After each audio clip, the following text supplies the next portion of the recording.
Enseguida, tenemos los paneles Testimonios de prácticas educativas en el modelo mixto La Salle, tanto en modalidad presencial como a distancia. Solicitamos al maestro Rafael Soler Suástegui, a la maestra Alejandra Rivera Alfaro, al doctor Marco Antonio Loza Mejía y al maestro Jorge Montoya Zárate. Suban al escenario, por favor.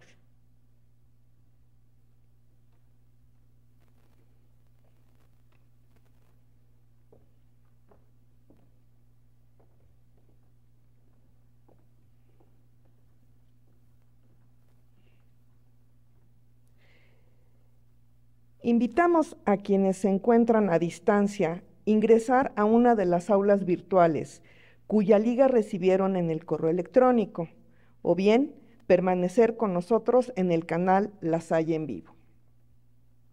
Los moderadores de las aulas virtuales les brindarán las indicaciones correspondientes. Para dirigir el panel nos acompaña como moderador el maestro Rafael Soler Suástegui, quien es secretario académico de la Facultad de Derecho en la Universidad La Salle, maestro en Filosofía Social y especialidad en Obligaciones Civiles y Filosofía del Derecho y Refugiados. Solicito al maestro Soler inicie la moderación del panel. Muy buenas noches a todos, a todas. Es un gusto poder compartir con nuestro distinguido claustro docente en el marco de nuestro 22º encuentro de formación docente. Este encuentro nos ubica en un momento especial, un momento de asombro, pues sabemos que una mejor normalidad implica un gran camino por recorrer, un viaje inédito que tenemos que recorrer con mucha humildad y con grandes dosis de creatividad. Un desafío, sí, pero un desafío apasionante porque nos llena la vida de sentido. Y hoy estamos en este panel de testimonios de prácticas educativas en el modelo mixto La Salle para aprender todos juntos, para compartir las mejores prácticas educativas y hacerlas nuestras. Les comparto que este panel cuenta con dos momentos. Uno, la exposición de un video alusivo a una práctica educativa innovadora. Y un segundo momento, la participación de dos destacados académicos que expondrán sus prácticas educativas en el modelo mixto La Salle. Así pues, demos paso a la primera actividad, la presentación del video, análisis de Big Data para apoyar al profesor titular de grupo, de los maestros Miguel Cuautli Martínez Guerrero y Jorge Montoya Zárate. Antes de proyectar el video, me voy a permitir leer una breve semblanza de ambos maestros. El maestro Miguel Cuautli Martínez Guerrero cuenta con maestría en docencia para la educación media superior. Es docente de la Escuela Preparatoria La Salle, Unidad Santa Teresa. Durante su desarrollo profesional se ha especializado en educación media superior, energías renovables, física y matemáticas. Por su parte, el maestro Jorge Montoya Zárate cuenta con maestría en tecnología educativa. Es docente de la Escuela Preparatoria La Salle, Unidad Santa Teresa, y durante su desarrollo profesional se ha especializado en matemáticas, física, química y estadística y probabilidad. Por favor, si pueden pasar el video. Gracias. A continuación ponemos a su consideración el análisis de Big Data para apoyar al profesor titular de grupo. Los maestros que participamos somos todos integrantes de la Escuela Preparatoria de la Universidad La Salle, la Unidad Santa Teresa. Perfecto. Como titulares tenemos acceso al final del periodo al concentrado de calificaciones y aunque aprovechamos esta valiosa información podemos aprovecharla aún más. En el mismo Excel podremos preprogramar una función que le permite al titular conocer la prospectiva de alumnos que estarán en final. No solamente qué alumnos estarán en final en cada materia, sino el porcentaje de sus alumnos que se van a 0 finales, color azul, 1 a 3 finales, color verde, 4 a 6 finales, color amarillo, 7 a 9 finales en color naranja o incluso más de 9 finales en color rojo. Y además de conocer esta información, podemos identificar la respuesta de los alumnos ante sus materias. Analizando las tendencias desde el primer periodo, nos dimos cuenta que existen 3 clústeres que dividen a las materias, 3 comportamientos que dividen a las materias. Y ese comportamiento coincide con la cantidad de horas que se dan esas materias a la semana. Tenemos entonces un clúster de materias de 1 a 2 horas, un clúster, un agrupamiento de materias de 3 horas y un agrupamiento de materias de 4 o 5 horas. Para mostrar que existen estos clústeres, utilizamos el coeficiente de correlación lineal, obteniendo hasta el momento valores altos al cierre del primer periodo. Busquemos si la prevalencia continúa. Ya en cuarto periodo, seguimos observando la misma tendencia e incluso un reforzamiento de la misma. Seguimos teniendo los 3 clústeres de acuerdo a la cantidad de horas con respecto a que se dan en la semana, ¿no? Esto significa que las materias de 1 a 2 horas se comportan de forma similar a pesar de tener temáticas diferentes, un coeficiente de 0.9. Las materias de 3 horas alcanzan al cierre del cuarto periodo un coeficiente de 0.8 y las materias de 4 a 5 horas un coeficiente de 0.98. Prácticamente hay una línea recta entre estas materias. ¿Para qué nos sirve o cómo podemos aprovechar esta información? Veámoslo a continuación. Una de las ventajas que podría tener esta información es que el profesor titular le permite identificar la tendencia que se tiene dentro de su grupo, en sus alumnos y en las diferentes materias, en estos grupos o clústeres de los cuales estamos hablando. Las materias entonces no se mueven individuales y además el profesor titular podría conocer la distribución de exámenes finales y quiénes van a hacer dichos exámenes finales utilizando su concentrado de calificaciones. También nos permite que el profesor titular pueda entrar dentro de esta cultura del data mining, el poder analizar y poder ocupar este análisis de datos para proponer posibles proyectos. Ahí mencionamos, por ejemplo, el proyecto de conexiones. ¿A qué nos referimos? Que las materias que no tienen tanta incidencia en la presentación de exámenes finales puedan apoyar a las que sí tienen mucha incidencia mediante proyectos que sean interdisciplinarios, para que entonces esto tenga alguna utilidad en beneficio del alumno y también del profesor que puede analizar estos datos. Introducir la labor del titular a la cultura del data mining le permitirá tomar decisiones basándose en datos. Muchísimas gracias. Gracias.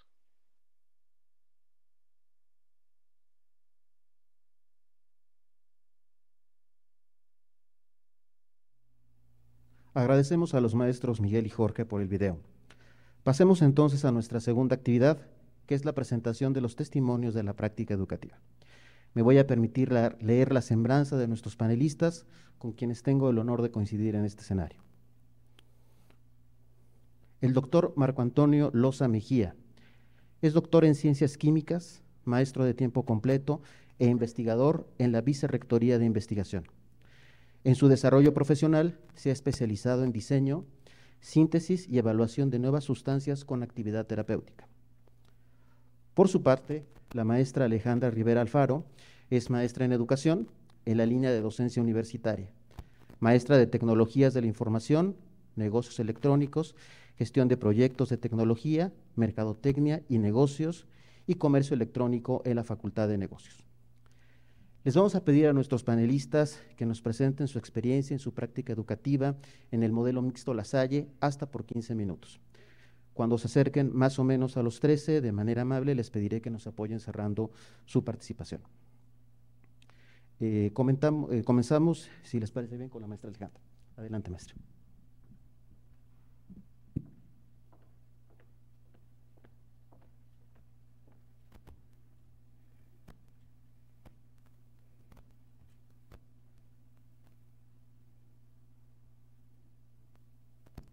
Buenas tardes a todos. Bueno, yo les quiero compartir mi práctica docente. Desde muy pequeña supe que quería ser maestra y me empecé a preparar para ello y descubrí, cuando estudié la maestría en educación, una metodología que se llama aprendizaje basado en proyectos. Yo quise llevar esto al aula con mis alumnos y bueno, este es el resultado de esta práctica. No sé si mi presentación está corriendo.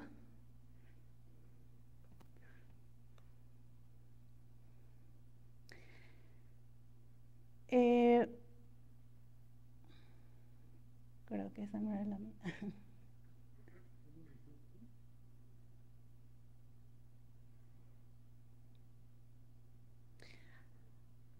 Exacto.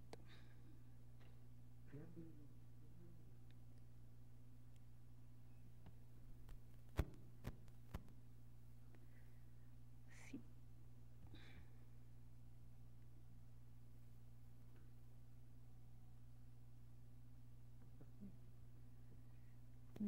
Creo que no. Ups.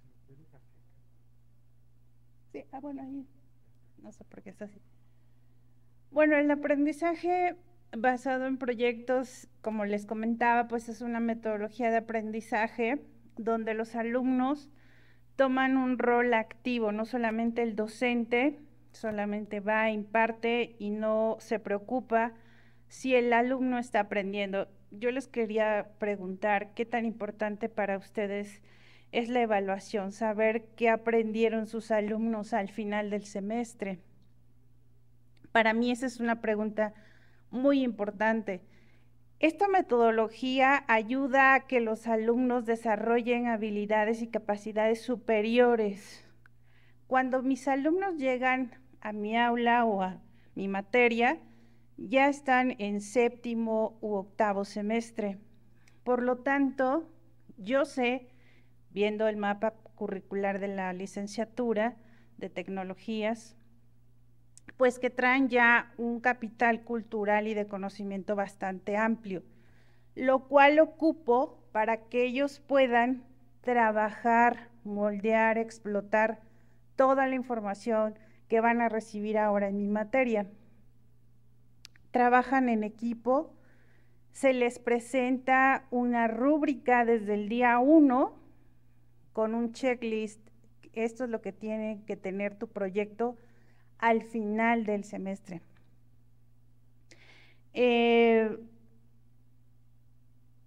Aquí les traigo unos pequeños pasos sobre cómo funciona o cómo se establece este aprendizaje.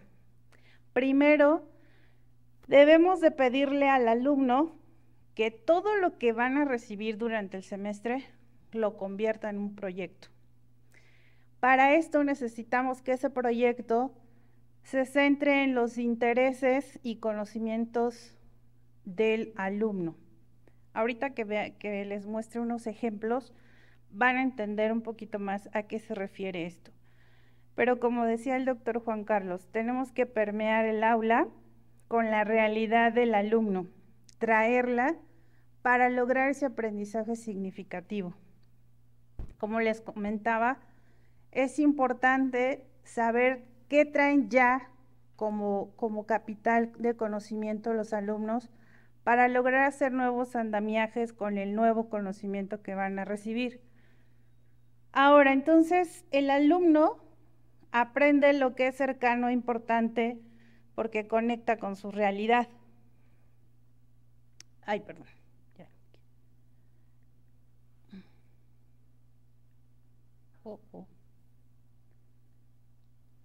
Debe ser un proyecto atractivo y también debe de representar un reto. ¿Qué aprenden los alumnos con esta metodología?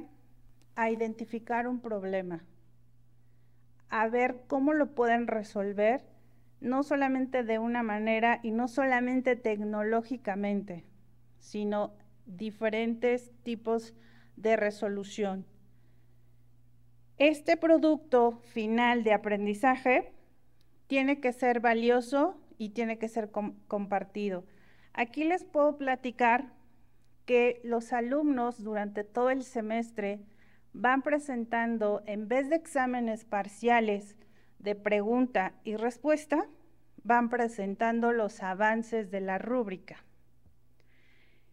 Antes de cada presentación de parcial, son acompañados por mí, son resueltas sus inquietudes, sus dudas, de tal manera que cuando presentan el avance puedan presentar, digamos, esa rúbrica o ese porcentaje de rúbrica terminado, para que también no se vuelva pesado al final del semestre una rúbrica inmensa que quieren trabajar, como siempre los alumnos, la última semana del semestre. La van trabajando desde el día 1.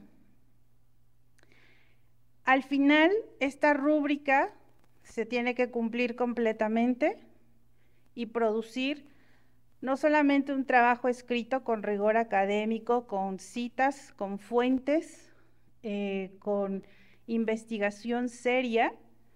Les recuerdo, esos son alumnos de tecnología, cosa que no es fácil para ellos. Están acostumbrados a usar internet, están acostumbrados a plagiar de internet, cosa que también hay que trabajar con ellos. Hay herramientas para cacharle el plagio y decirles, no, por aquí no va, y este no es un valor lasallista. Tienes que crear algo nuevo, tienes que crear, tienes que fundamentar, tienes que citar, tienes que usar autores. Después ellos de presentar este trabajo por escrito, tienen que hacer una presentación, una exposición frente a otros maestros de la carrera. Yo invito a varios maestros que puedan evaluar el proyecto, y me gustaría hacer énfasis, ellos no evalúan el proyecto de los alumnos, solamente yo, pero estos maestros invitados les dan un feedback a mis alumnos. Y les pongo el juego de, imagínate que estás en Shark Tank y tienes que presentar la viabilidad, la oportunidad de tu proyecto. Entonces, si ellos dicen que una aplicación va a servir para resolver tal o cual problema, un experto les va a decir, no consideraste esto, te faltó por acá, creo que no viste todas las ópticas del problema. Y es muy enriquecedor porque los alumnos se llevan esto, les impacta de tal manera que les sirve para el mercado laboral. Posteriormente, también he invitado a exalumnos, expertos ya en ciertos campos, y también me ayudan a hacer esta evaluación. ¿Por qué es importante ponerlos a exponer el proyecto delante de un comité? Porque los motiva aún más.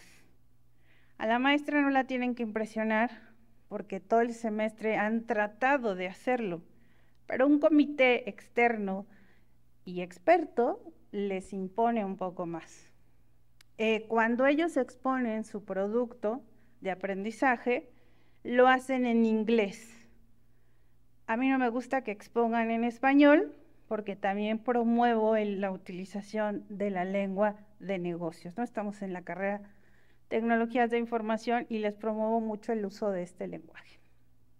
Entonces, para ellos es como triple presión, tanto el proyecto, el comité de evaluación y el idioma.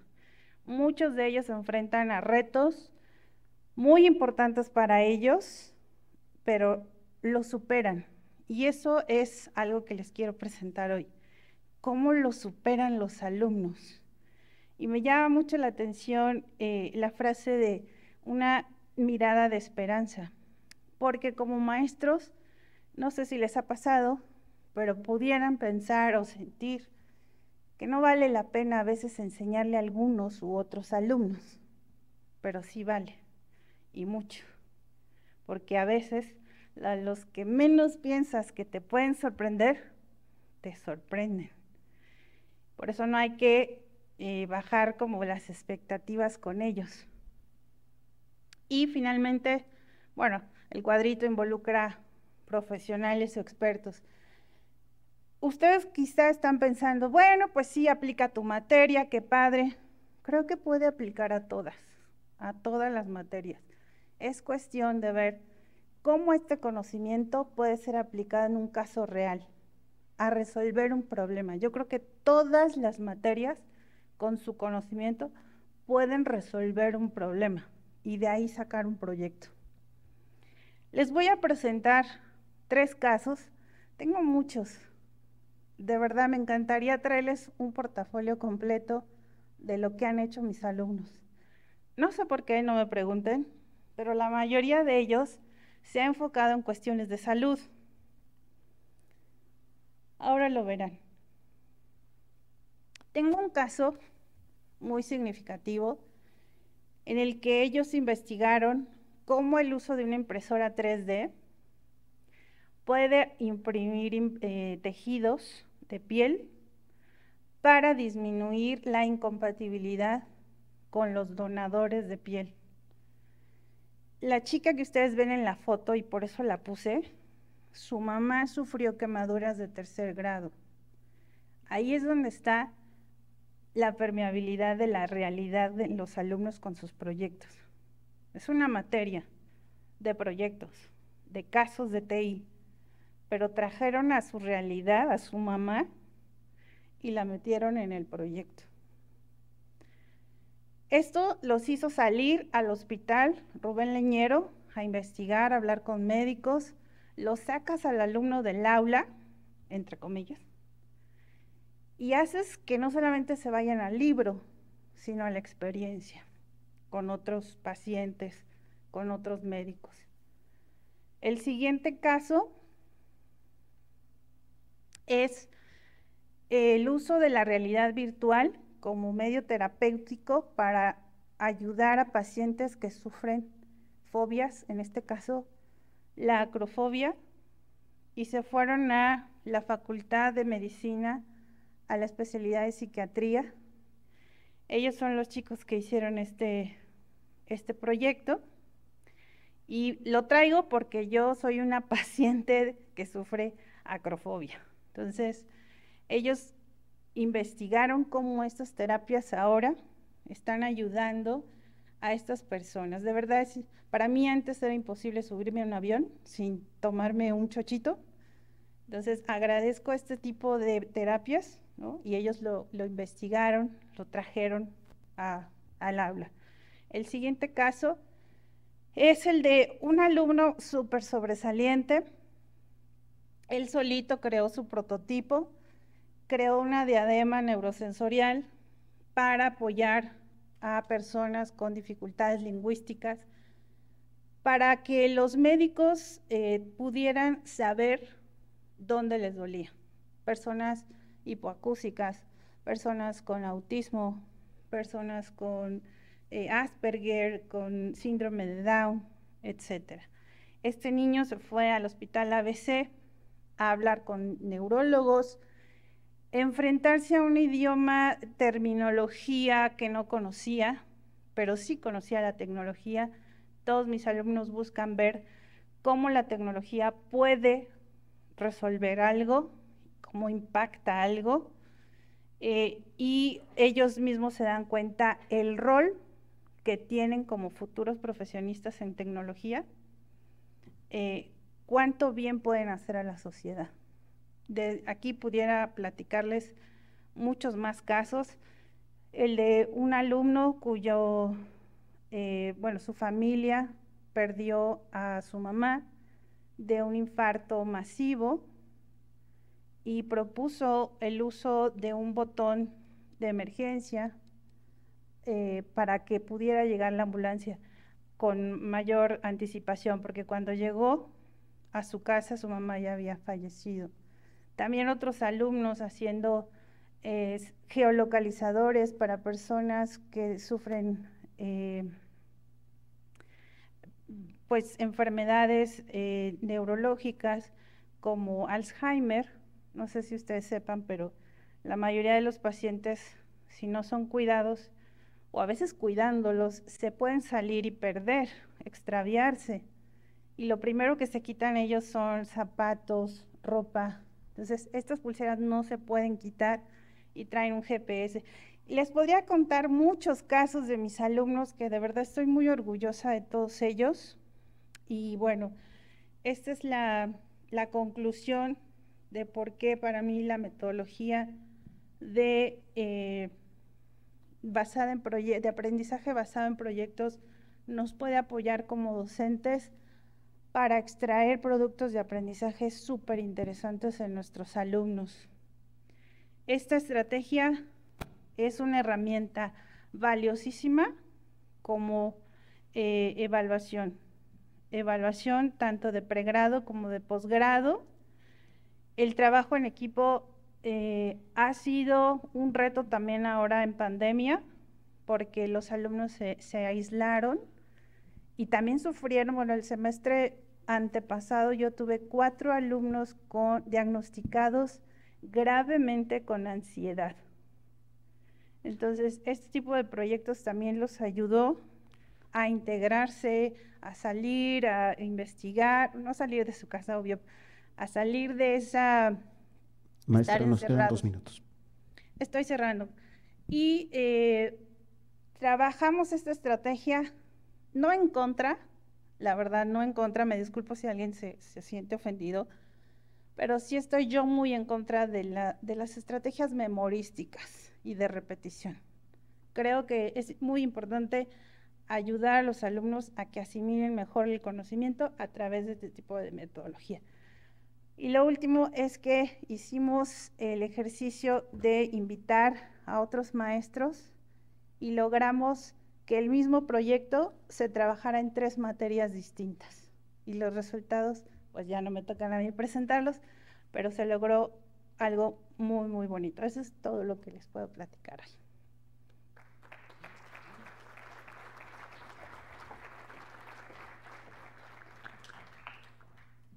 Cedemos ahora la palabra al doctor Marco Antonio. Adelante.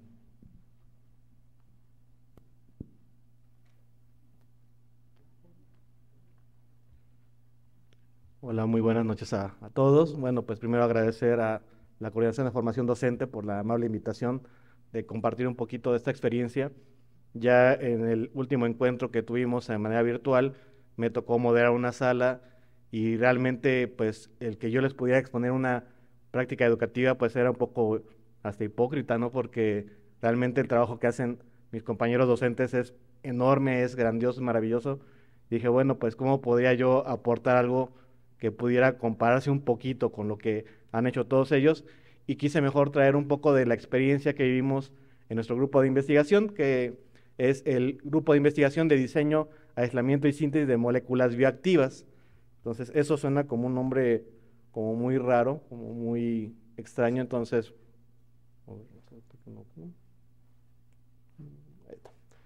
pues primero quise, ¿qué es eso del diseño, aislamiento y síntesis de moléculas bioactivas? Ese trabalenguas que inventamos para identificar a nuestro grupo. Bueno, en nuestro grupo lo que hacemos es pensar por qué nos enfermamos. Seguramente aquí hay muchas personas expertas en el ámbito del área de salud, médicos, nutriólogos, etcétera. No pretendo hacer una gran explicación de esto porque seguro me quedaría muy corto, pero lo que hacemos en el grupo es filosofar un poquito sobre cuáles son los mecanismos que hacen que nos enfermemos. Y entonces, pues una manera muy burda de explicar por qué nos enfermamos es que hay la influencia de proteínas que tenemos en el cuerpo, adentro de nosotros, que van a tener acción de enzimas o de receptores, pero básicamente lo que quiero decir aquí es que nos enfermamos porque proteínas que deberían estar apagadas están prendidas y proteínas que deberían estar prendidas están apagadas. Entonces, esa era una manera muy simplista de explicar por qué nos enfermamos. Y entonces lo que hacemos en nuestro grupo es imaginarnos o diseñar o descubrir, ¿no quieren? Ahí. Apretarle duro. Bueno, lo que hacemos en el grupo, a ver si ya quiere, es diseñar moléculas que entonces le digan a la proteína, oye proteína, tú que estás apagada, préndete. Oye, tu proteína que estás apagada, perdón, que estás encendida, apágate para que ya no esté enfermo. ¿Se ve acá atrás? No. Bueno. Hacia arriba, vamos a ver. Ándele, eso, lo que es la experiencia, mira. La experiencia, muchas gracias, maestro Iturbe. ¿Qué vamos a hacer sin usted? Mira. Entonces, lo que hacemos en el grupo es, pues justamente encontrar estas moléculas que sirvan para apagar o para prender las proteínas. Y eso lo hacemos nosotros para tratar de eficientar el tiempo. Hacemos el diseño a través de computadoras. A ver, vamos a ver. No van a descontar los 15 minutos de aquí. Ahí está. Entonces predecimos usando una computadora cuáles son las mejores moléculas que tengan esta actividad que podemos descubrir para apagar o prender estas proteínas y de esta manera como restablecer el equilibrio que para poder retornar a un estado de salud. Y entonces ya después nosotros pasamos al laboratorio a sintetizar o obtener estas moléculas ya para poderlas probar primero en un modelo experimental en laboratorio y posteriormente pasar a un modelo en pacientes, como vemos ahí en la imagen.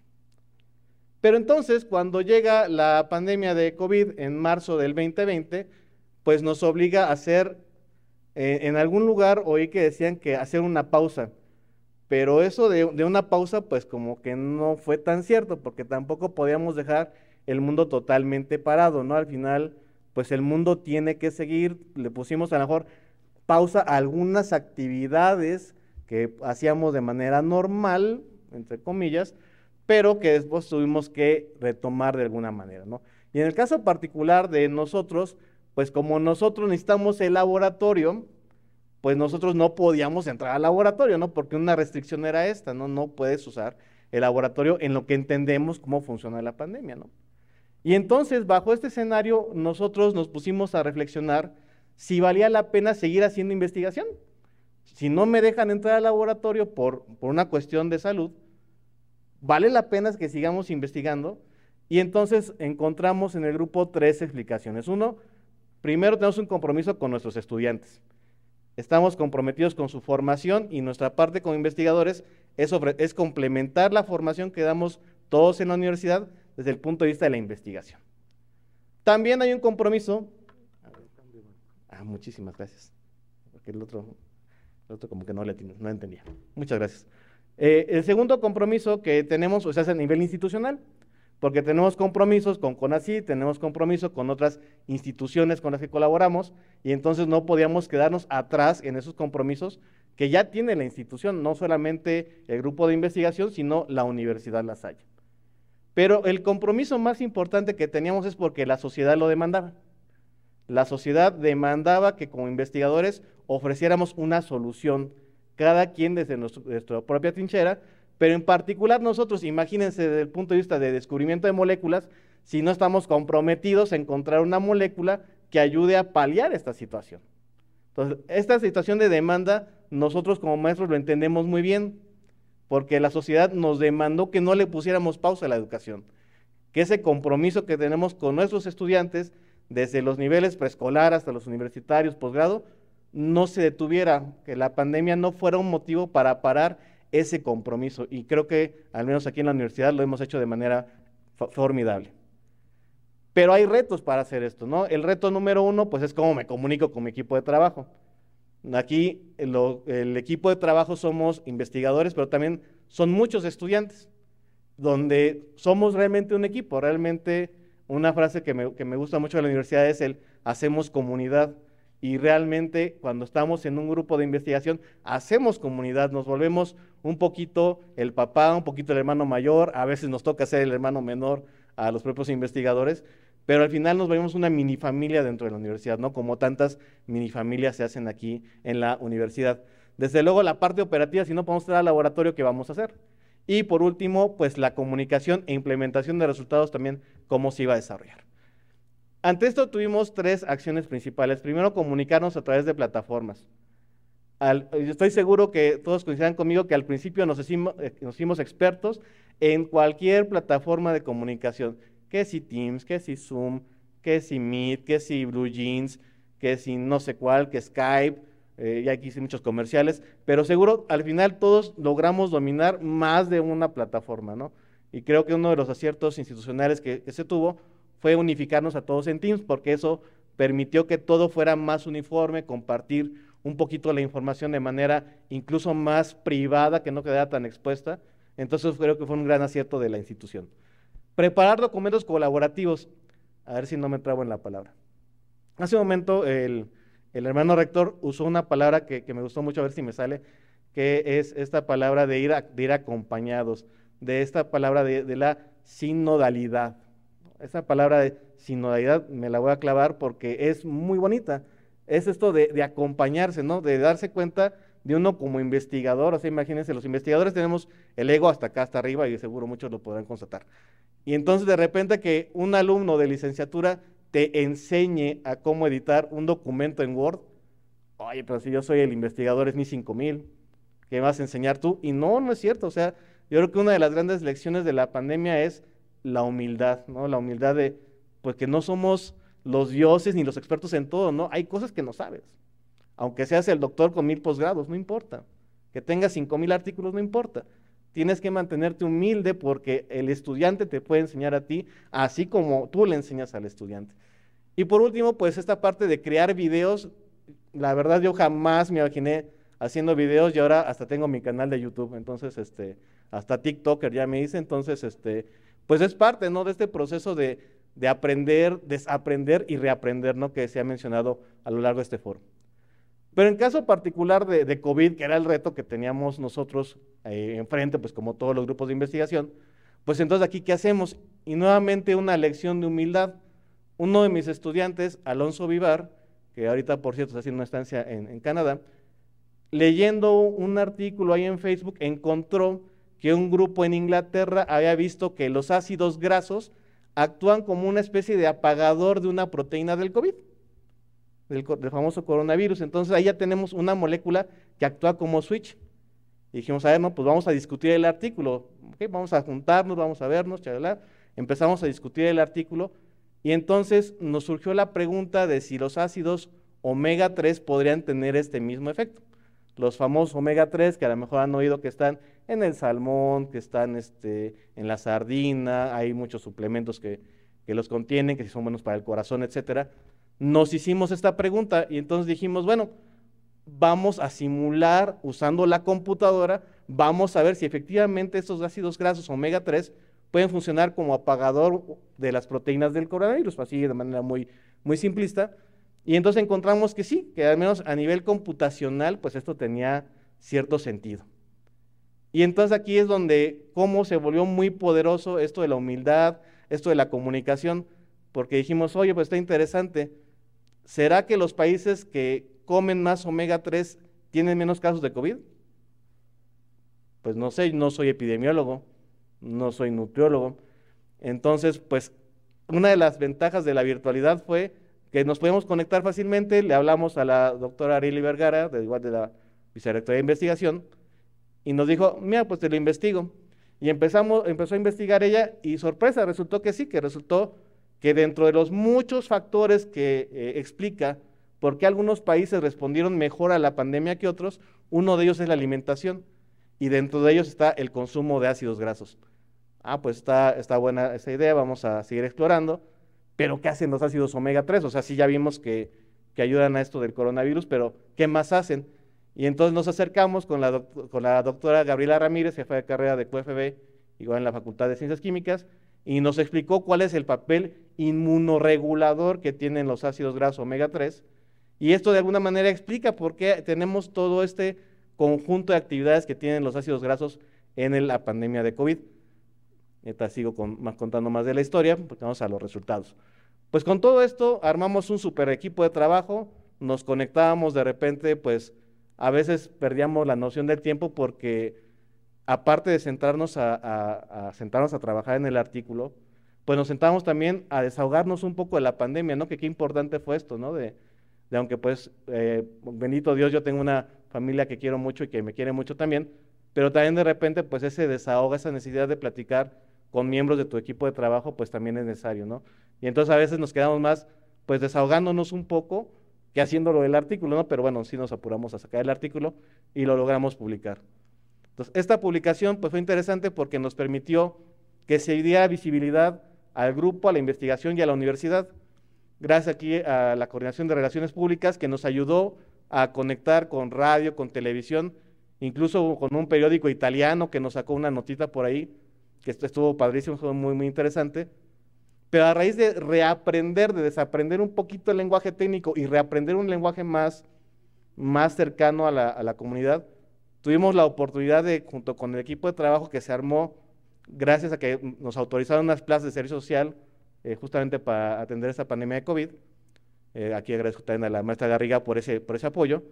Hicimos entonces unas pláticas para personas que no entendían por qué era grave lo de COVID. Quedaron tan contentas que luego nos volvieron a invitar para explicar por qué era importante vacunarse, porque la gente tenía miedo de vacunarse, porque decían que les iban a meter un chip y bueno, todas estas cosas que seguramente ustedes oyeron. Y a raíz de esa experiencia nos acercamos a esta comunidad de Catepec, una comunidad bastante golpeada, pero nos fuimos con ellos y les explicamos, es que te tienes que vacunar por esto. Ah, ok, y logramos que personas que no se querían vacunar entendieran un poquito más la situación y lograran vacunarse. Yo creo que independientemente del artículo, de que nos vieron en la radio, en la televisión, lo más satisfactorio que me quedó del proyecto fue esto, ¿no? De que pudimos cambiar un poquito la vida de las personas a partir de acercarnos, de bajar del Olimpo del investigador, a realmente acercarnos a pisar, ¿no? Dónde están los problemas reales, ¿no? Implementamos este modelo en nuestras aulas, cada quien lo tropicalizó a su manera, esto de usar la plataforma, usar documentos colaborativos. En esto, sin duda, ustedes tienen mucha más experiencia que yo, pero todavía vamos más. Bueno, pues vamos a lo siguiente, ¿no? Vamos a ver si nuestra idea de los ácidos grasos funciona ahora ya en personas que tengan la enfermedad. Y entonces contactamos con el doctor Rodolfo Pinto, que ahora ya es investigador, igual en la Secretaría de Investigación, adscrito a la Facultad de Medicina, pero en aquel momento él trabajaba en un hospital y entonces logramos desarrollar un protocolo clínico donde usamos suplementos de ácidos grasos para tratar de paliar los síntomas del COVID-19. Desafortunadamente para el proyecto, pero afortunadamente para la vida, pues ya no tantos pacientes hospitalizados, ¿no? Entonces, bueno, pues ojalá sigamos con el protocolo suspendido, porque eso querrá decir que estamos ya saliendo de esto, pero al menos de manera preliminar sí les puedo comentar que se ve una disminución en el número de días de hospitalización cuando en conjunto con todo el tratamiento médico se les da un suplemento de ácidos omega 3. Doctor, nos quedan 2 minutos. Perfectísimo, ¿no? Justo a tiempo. Entonces, pues bueno, pues no quisiera cerrar la presentación sin agradecer a todo el equipo que tenemos ahí. A lo mejor estos chicos pues no traen una casaca deportiva, pero tal vez un equipo representativo de la universidad. También llevan la camiseta de la universidad y la llevan a los foros también importantes. También la universidad suena gracias a este equipo representativo de investigadores jóvenes que tenemos en la Facultad de Ciencias Químicas y seguramente ustedes dirán, en mi facultad existe, seguro que también existe, no es publicidad, pero los invito a que chequen la página de la Vicerrectoría de Investigación, investigacionlasalle.mx, donde podrán ver todos los proyectos que se hacen en la universidad, explicados por los propios investigadores, y verán que se hace muchísimo. La verdad que, bueno, yo no conocí el trabajo de la maestra y también está padrísimo. La verdad que deberíamos darnos un tiempito para poder darnos cuenta de lo magnífico de los trabajos que se hacen en la universidad. Y qué bueno que existan estos foros. Pues me hago también publicidad a mí para que me vean en mi canal, y si no, pues vean, ahí está mi correo. Muchísimas gracias.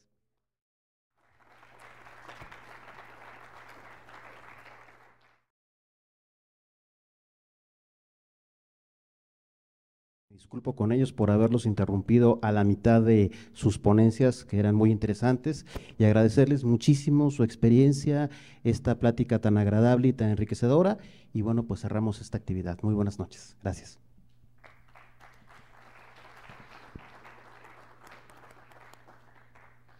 Agradezco.